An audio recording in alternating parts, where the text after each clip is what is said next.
Hi, cuties! Happy Friday!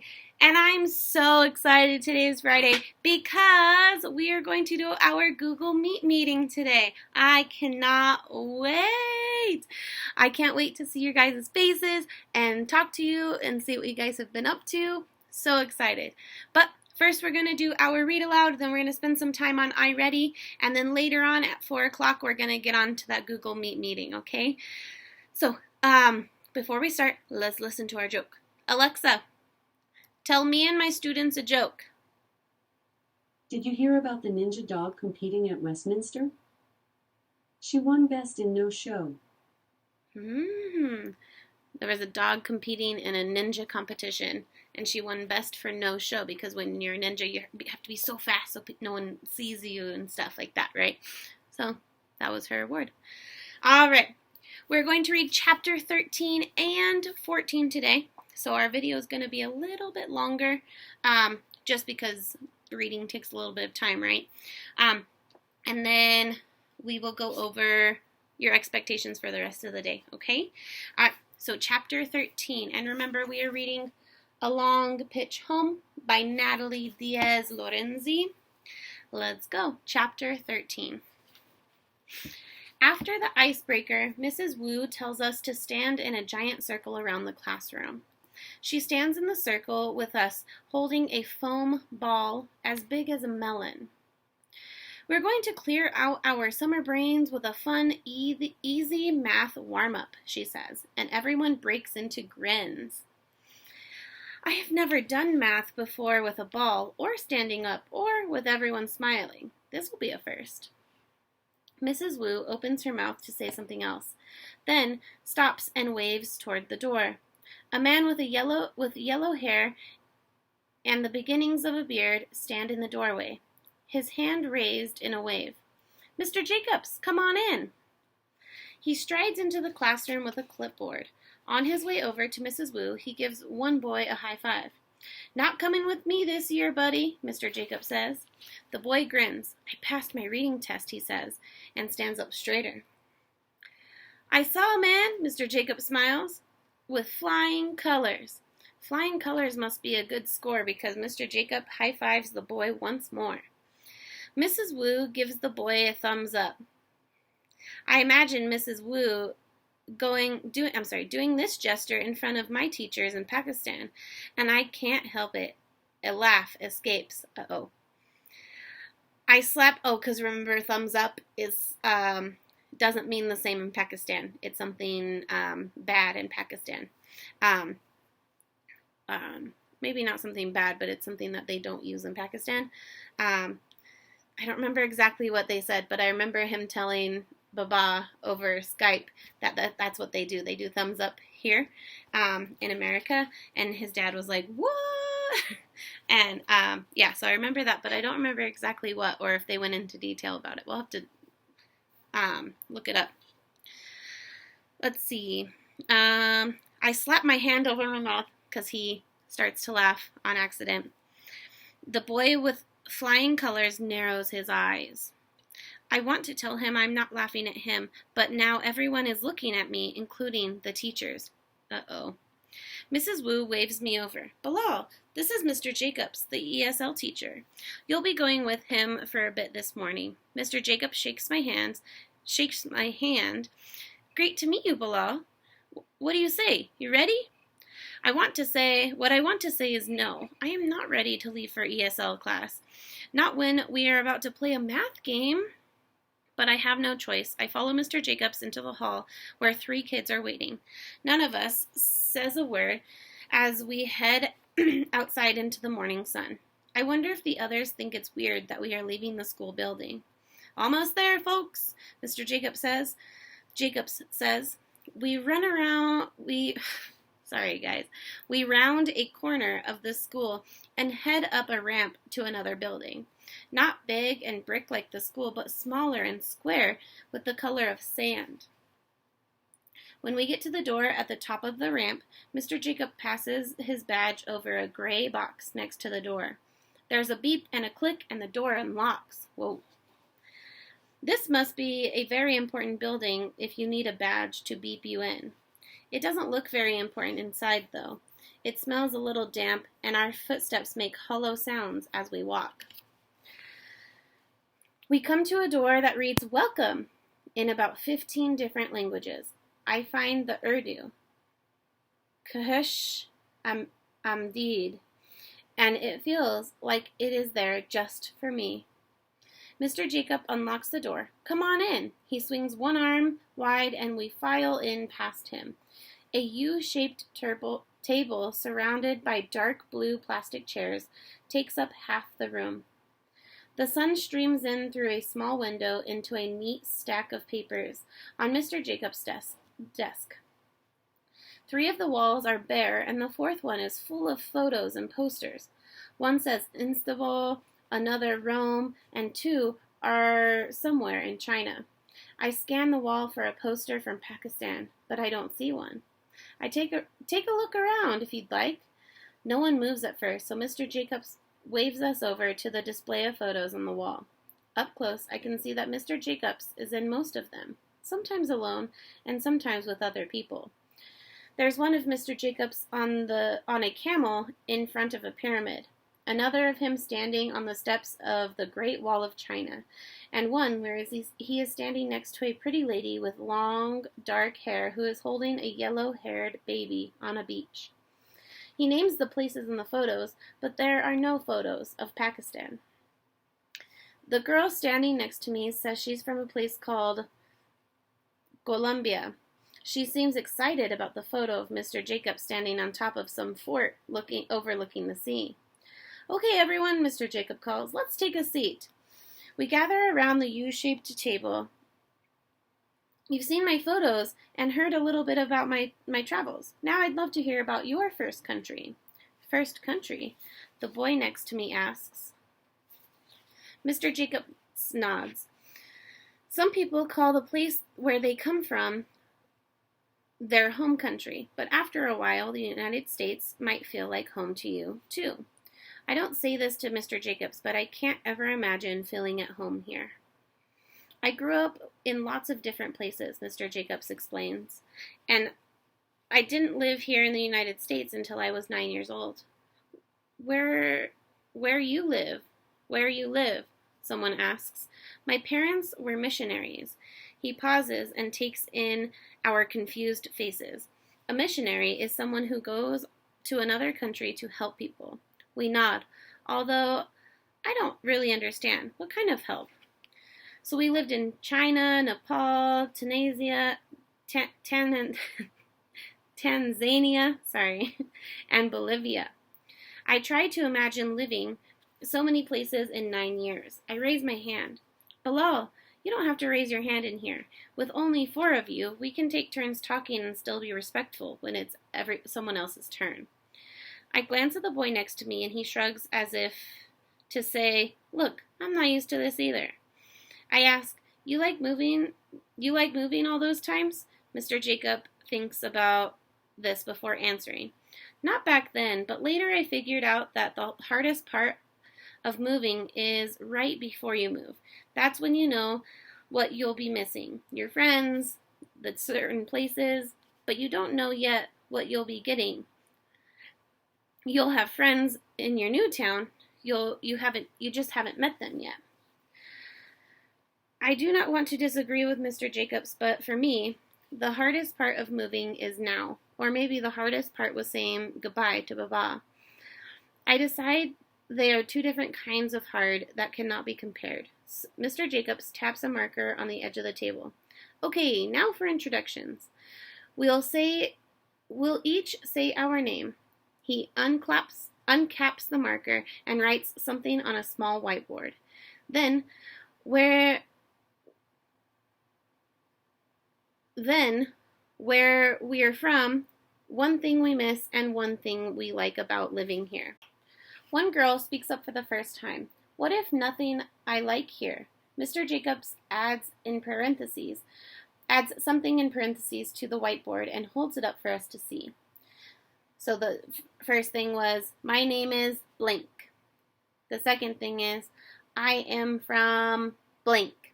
The third thing, "One thing I miss from my first country is blank." And number 4, one thing I like or one thing that surprises me about the USA is blank. So he's asking them to answer those 4 questions when they do their introduction. He gives us a minute to read the board. Okay, I'll start, he says, pointing at the first sentence. My name is Mr. Jacobs. He says, I am from many places, but mostly Fairfax, Virginia. One thing I miss from Bolivia is playing soccer in the street. And one thing I like about the United States is watching the Maryland Terps play basketball. So those were his 4 facts. He pulls out a photo of a bunch of dark-haired kids and one yellow-haired boy playing soccer on a dusty road near some low houses made of stone. He passes it around, and I notice a date stamped on the back, December 1990. Next, he shows us a magazine cover with a man wearing a tank top and shorts, slamming an orange ball into a basket. The next words to it read, Terps chance for wild card slim to none. What do those words mean? I ask, pointing to the magazine cover. It feels strange to blurt out a question without first raising my hand. Mr. Jacob slaps his hand onto his heart and sighs. Ugh. It means my team has not been winning the past few seasons, but they're still my favorite team. In the next 15 minutes, I learned that my ESL classmates are Sophia, Anna, and Samir. They come from El Salvador, Colombia, and Sudan. They miss things I have never heard of. Elote, yeah. Arroz con coco, and huaca. Sophia and Anna have pizza and frozen yogurt. Sophia and Anna like pizza and frozen yogurt. And Samir is surprised by a kind of truck called an 18-wheeler. And then it's my turn. I take a breath. My name is Bilal. I am from Pakistan. I check the whiteboard again so I won't make a mistake. One thing I like about America is the air conditioning. Everyone laughs and nods. And what do you miss most, Bilal? Mr. Jacob asks. It might seem like a hard question because I miss so many things, too many to say in front of everyone. I miss my friends and my school, knowing where to go in the city if I am hungry for an after-school snack. Makai, a cob of corn roasted over coals with red pepper and salt wrapped up in newspaper. That sounds good. I miss understanding everything people say, not just some things.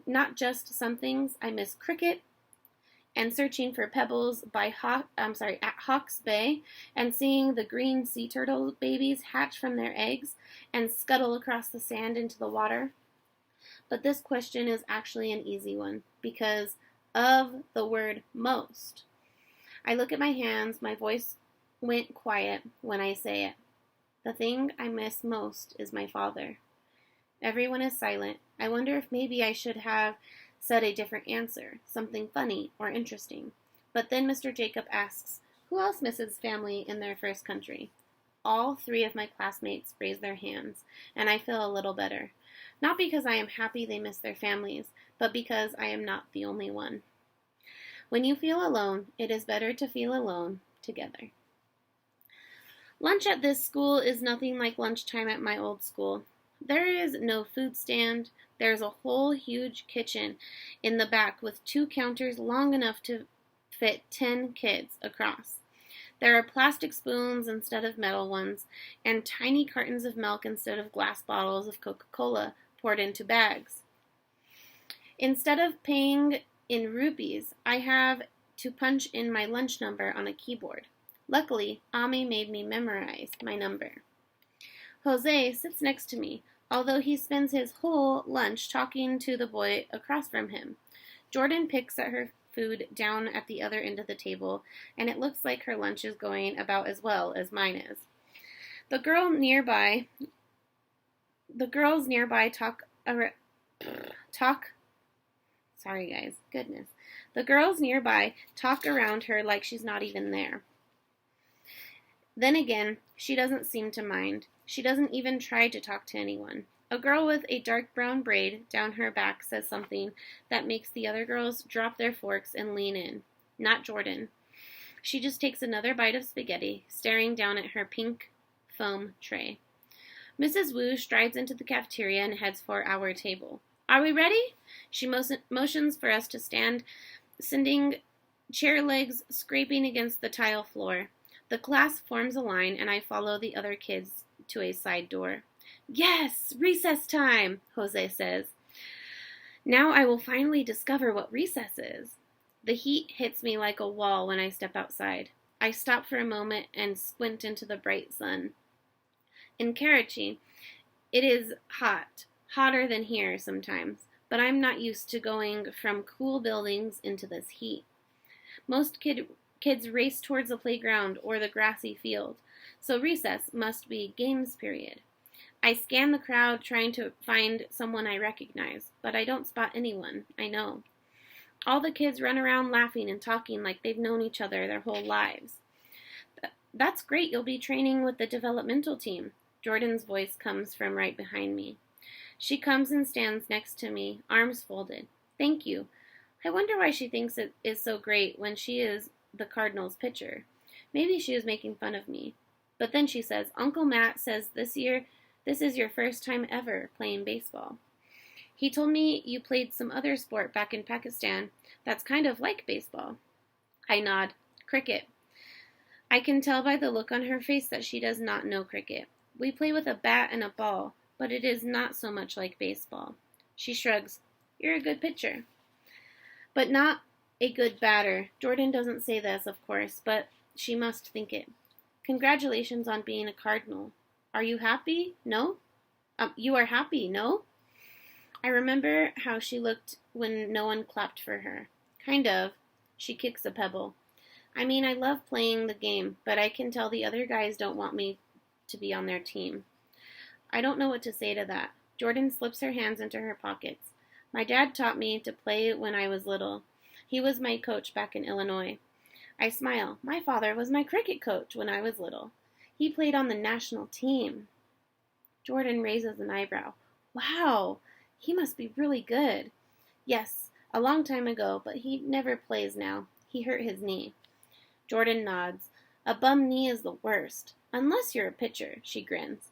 If I could, I'd play in the majors for the American League when I grow up. The Chicago White Sox. If they'd take me.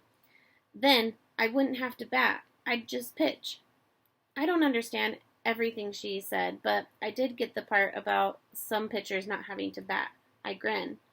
Maybe I will try out for these White Sox then. I grin. Maybe I will try out for these White Sox then. She frowns. You'd probably make it, too. Not if you're trying out. I wish she would smile again. Only men get to play Major League Baseball.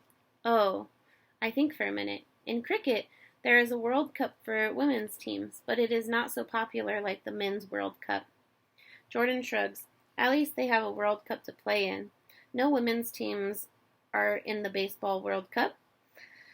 Her smile is back. It's called the World Series, and no, there isn't one for women. There used to be back in the old days, but not anymore. A red ball rolls our way from the blacktop, and Jordan gives it a strong kick back. What about the Olympics? I offer. She shakes her head. No baseball in the Olympics, period. Not even for men anymore. No cricket either? Oh, no cricket either, I say. We stand there in silence for a few seconds. There are a lot of reasons not to play a sport. No talent, no money, no good fields for games, but I never thought about not playing just because you were a girl. I wonder out loud, how much longer can you play on a baseball team? Jordan sighs. Through high school, and that's pretty much it. I remember what Akash said about softball and asked Jordan if she could play that. Nah, the pitching is totally different. Baseball's better. It seems like if she likes baseball best, she should be able to play it as long as she wants. Maybe they can change the rules or something. Jordan shrugs. Maybe. But she does not look convinced. Another class flows out from the other side of the door onto the playground. Bilal! Henry breaks from the crowd and holds up a big orange ball. Let's shoot some hoops! I look at Jordan and lower my voice. I'm not sure what that means. She shades her eyes with her hand and looks over at Henry. Basketball, that's what he's asking you to play. Now Akash has joined Henry and he is waving me over too. I wonder if Jordan plays this game of basketball. When I take a breath to ask, she cuts me off. Go ahead, they'll show you what to do. I spot Mr. Jacobs out there too and take 2 steps away from Jordan. Then I turn. I'll see you later, okay? Jordan nods. I join the guys and do not look back. If I do, I might change my mind. You're not hanging out with her, are you? Henry looks at me wearily. She's in my class. Akash sighs. Man, bad luck. Hopefully you don't have to sit next to her. I don't tell them that we already sit in the same group.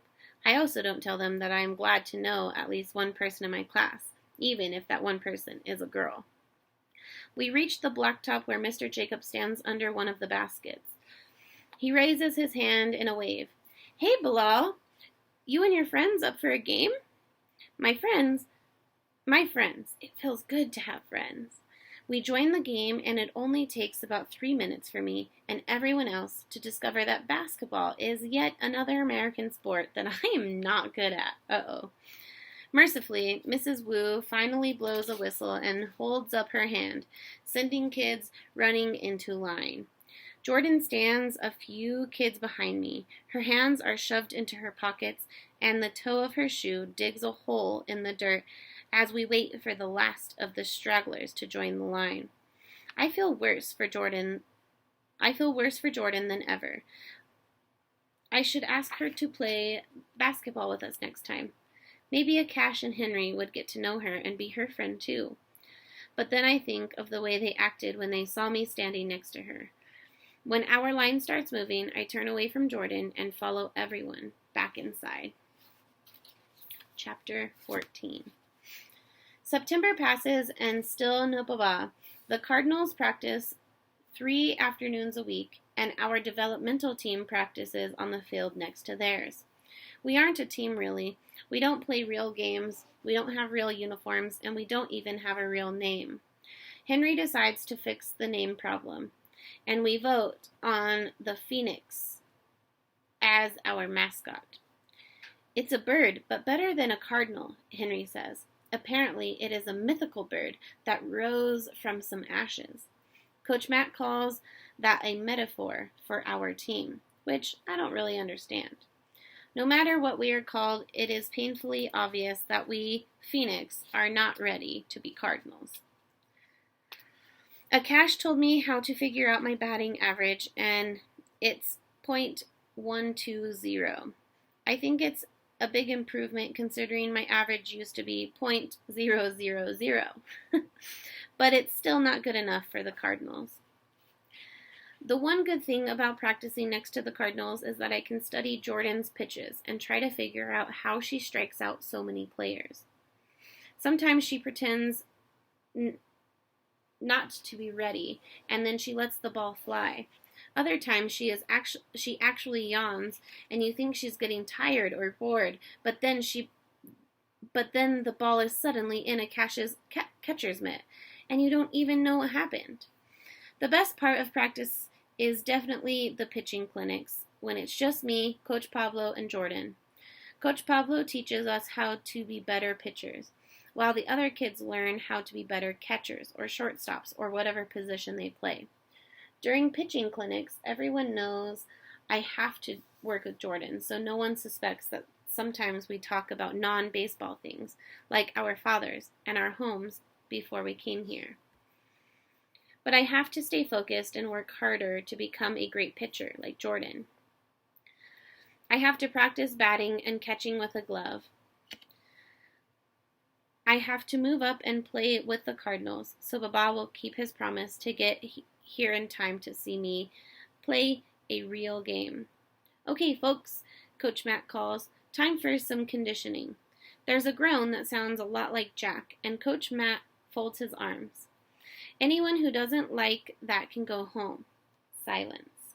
All right, 10 laps around the bases, clockwise, and then 10 more counterclockwise. He pauses, as if he's daring Jack to moan again. When no one makes a sound, he continues. Then we'll break up into our groups according to position, followed by batting practice. Then a scrimmage. He nods toward our bags. I hope everyone brought water. This Indian's summer's been a doozy. Isn't that supposed to be October? Oh, isn't this supposed to be October? He glances at Coach Pablo, who shakes his head. I don't know what a doozy is, but it is true that summers in India are very hot. We start our 20 runs around the bases. Trees as tall as our apartment building back home ring the field, and the colors of the leaves blur together as I run. Green, red, yellow, orange, and brown. Fall leaves are the latest addition to my American list of things for Baba to know. I even sent him pictures that show how some leaves have more than one color, but you can't take a picture of the way they smell or feel when you wade through them, crunching and kicking and jumping. Baba's latest Karachi memory for me was pistachio Peshawari ice cream, which only reminds me that while I'm jumping in piles of leaves, my friends back home still jump in the warm sea. Coach Matt looks at his watch as we finish our base running. He nods. Not bad. We take it as a compliment. His phone sounds from his pocket. A song I now know is Sweet Caroline, and has something to do with the Boston Red Sox, Coach Matt's favorite team. Coach Pablo shakes his head and covers his ears. I have learned that Coach Pablo is a Yankee fan, and Yankee fans don't like this song. We break into our clinic groups, and I am paired with Jordan. Coach Matt slides his phone back into his pocket. Got a minute, Pablo? Coach Pablo turns to Jordan and me. You two start warming up. I'll be right there. He turns back to Coach Matt, and they talk about the tournament the Cardinals will play in this weekend. Jordan points her glove towards a grassy strip well beyond base. Let's go. We head over, listening to the sounds of our cleats swishing through the grass, the crack of a bat meeting a ball, and players' voices floating across the field.